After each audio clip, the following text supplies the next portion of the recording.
So, maiba ako. Bilang isang ka-look-alike, kamusta naman? Nagkita na ba kayo ng iniidolo mong si Robin Padilla? Hindi pa po eh.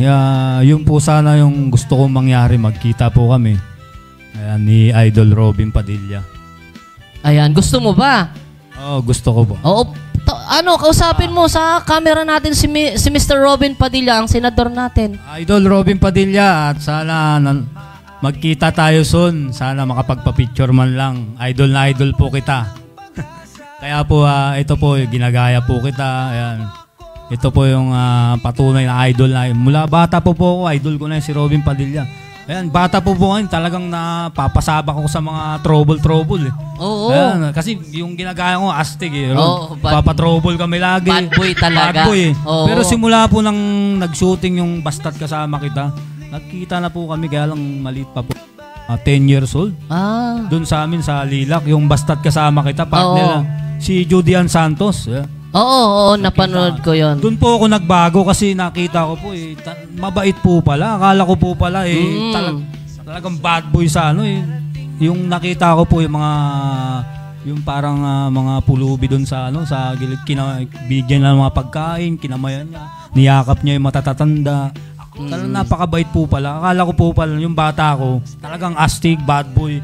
Kaya ginagaya ko po lahat ng mga patrobol ako lagi. Oo. Yung pala, simula nun, nagbago rin ako dahil mabait pala yung tunay na Robin. Hindi, naalaman ko, sa pinikula lang pala yun. Oo. Kasi nga, syempre, kung ano talaga kasi yung mismong ano ng pelikula, kung action, diba? Kung yun yung role niya doon, yung bad boy, kasi doon siya mas nakilala, no?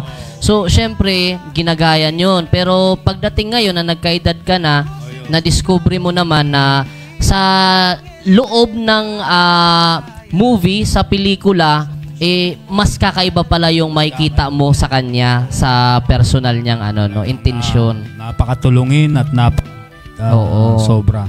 So, yun nga, no? Kasi nga, naging senador din siya ngayon, no? Hello, Senador Robin Padilla. Ayan, idol. shout out. Ayan.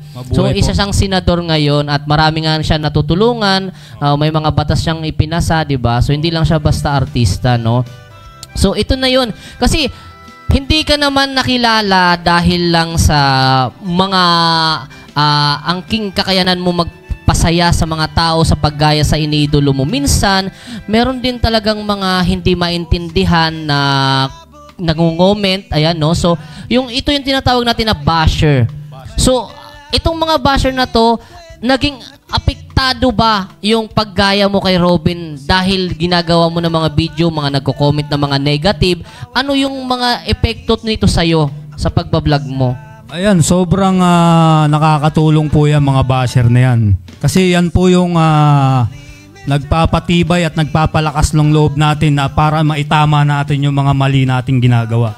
Ayan, kasi po yung mga nagko-comment sa akin dati, yung nag-uumpisa pa lang po ako, talagang sabi, di mo naman kaya yung galawan, di mo naman kuha yung forma.